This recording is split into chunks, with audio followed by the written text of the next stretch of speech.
Well, it's almost 7 o'clock on the 21st of January. What you're seeing before you is a 0.2 second view of, obviously, Messier 42, the Great Orion Nebula. This is a view you might get through a 3-inch scope. It's 1/5 of a second using the ZWO system, which is supposed to be quite sensitive as a camera with about a rating of 80% of the eye in terms of photosensitivity or quantum efficiency. We're going to now jump up to a longer exposure time now of, I believe, 5 seconds. So in order to do this one, I'm going to have to play with some settings here. Darken the screen up. Oh, it's not working so well. That's better. I'm now using a nebula filter that I picked up over at Arizona. Unfortunately, there's a great deal of background light. Looks like 5 seconds exposure is too long, and there's nothing I can do by manipulating settings to improve it.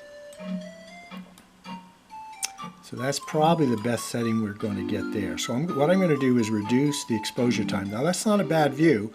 I should be doing some zoom. Let's try the zoom function. See if we can improve it that way. Well, that was very interesting, wasn't it, folks? All right, so if we move it to here, oh yes, oh yes. By doing the zoom function, I've really improved it. I just can't quite figure out why. Oh, it must have been on auto, and that's what was mucking with things about. That is a 5-second exposure. So we've increased the exposure time by about 25 times. And that increases your magnitudinal sensitivity by at least 3 magnitudes. So that is a very nice view. Now, if I were not using the ASI Air, I could do quite a bit of zooming in on the image. Unfortunately, I am working from the comfort of my own home over the ASI Air, which is broadcasting the signals. Now that is a very nice view. I just wish there was a way, and I haven't discovered it yet, and there probably is, a means by which you can zoom. Now I'm looking, the histogram is what I manipulated earlier to get this very nice view of Messier 42, but the scale is rather limited. So what I'm going to do now is change the exposure time to 10 seconds. Remember, I've got the nebula filter in place. Actually, the light pollution filter in place. I am not using an O3 filter at this time. Let me go ahead and make some adjustments. Okay, this is the previous view. I believe it was at 5 seconds, if I can recall. Now in full screen modality on the laptop screen rather than on a smart screen, which the image is much better on the laptop screen. We're waiting around for about 10 minutes now to load a 10-second image of the Great Nebula in Orion. Now you can see the conch shell here that actually has some nice texture, and there's wonderful texture throughout Messier 42. These are eyepiece views that are quite, that if they were eyepiece views, would be quite spectacular. On a scope probably between 12 and 15 inches in aperture. I'm expecting that to improve to about 18 to 20 inches in aperture once we get the 10-second exposure. Oh, we just lost our connection. And I'll tell you why we lost our connection. Because the scope is at such an angle that the antenna on the ZWO system is presenting very little limited area to transmit the signal. Here we go with our signal. Once again, we have an opportunity to play with the settings on the histogram. Quite a bit of luminosity there, so we'll take it out.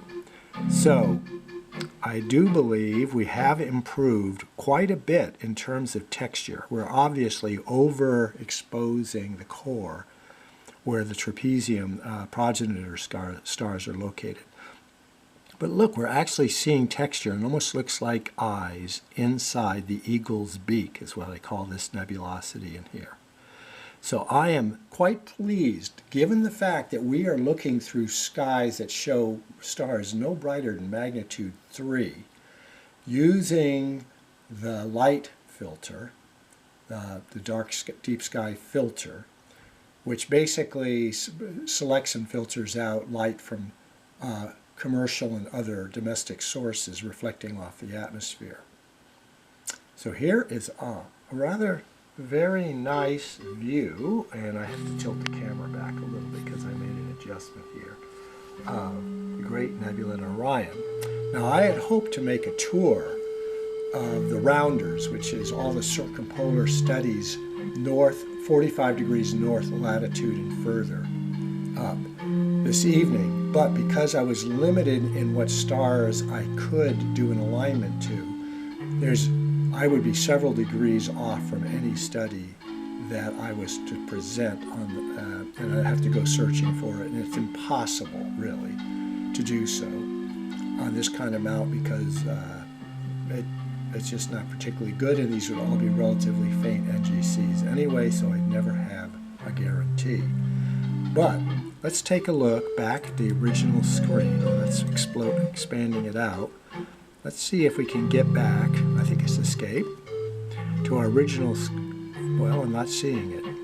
I want to see what my exposure time was. No. All right, I still have to learn my way around this interface. Let's try that. Well, I'm still not seeing my exposure time. It should be over here. I'm a little disappointed in my ability to navigate this screen. I haven't spent much time on it. That's the settings button. Enhance memory allocation. All right, forget that. Come on, baby. Let me see what my exposure times are on the current screen. Escape did not help. All right, I guess I'll have to exit right out and go back in. I'll just take a look at that. Now, I think it's going to devolve to 0.2 seconds, but we'll have to. That was, in fact, if you look over here, a 10-second exposure. Now, I've never been able to push it beyond 10 seconds previously, observing here in the backyard in north central Tucson.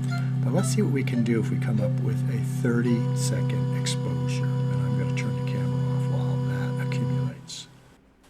Okay, this is our initial look with a deep sky filter in place at 30 seconds of exposure time.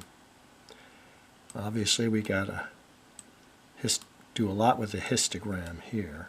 Doesn't appear as though I can do anything to improve the image of Messier 42 using such a long exposure time under such limited sky transparency conditions.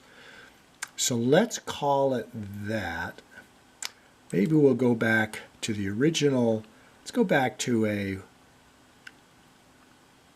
1-second view, which basically should add, 0.2 is about a 3-inch scope view in my estimation.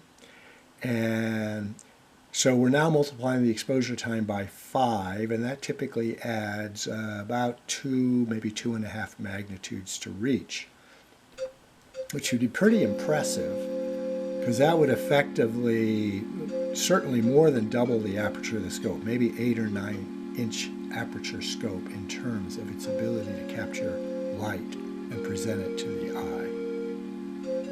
Let's give this baby a chance to upload the current signal. We'll come back and we'll have a look at a 1-second exposure, and we will carpe noctem out for the evening.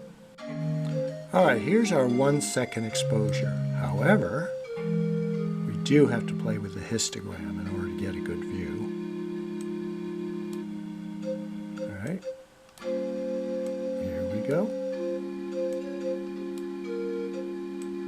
As you recall, our 0.2-second view was a reasonable, what I considered a 3-inch scope view. Okay, we're starting to lose some of the virtue of the image.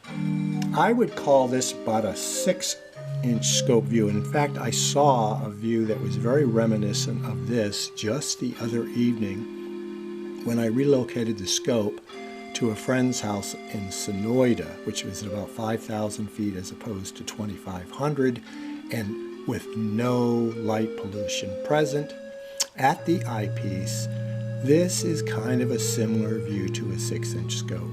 So we're at now 1 second exposure, and we're getting a view of the Great Nebula in Orion that I would consider, except at smaller scale, mind you, comparable to the view I had at the eyepiece at a mile in altitude, 45 or 50 miles from Tucson, under pure dark sky conditions, which I would say stars to magnitude 5.5, even magnitude 6 were visible, unaided. So it was optimal sky conditions for eyepiece viewing.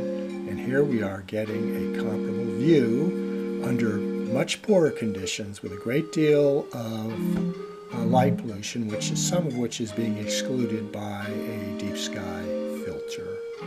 So with that, I'm going to say